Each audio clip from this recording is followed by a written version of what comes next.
Welcome back to another error video. If notification is not working on your Instagram, then this video is for you. In this video, you will know how to fix the notification problem. So keep the video till the end and follow my steps.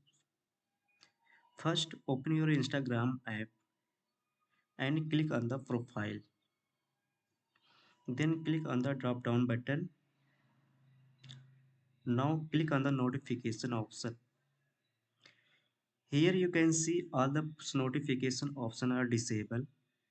Now enable all push notification, and you can see here you wouldn't get push notification, but you will be able to see new notification when you open Instagram.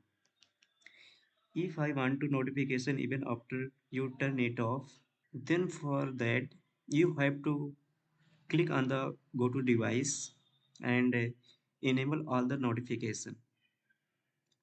After this you have to go back and check all the options are allow or not.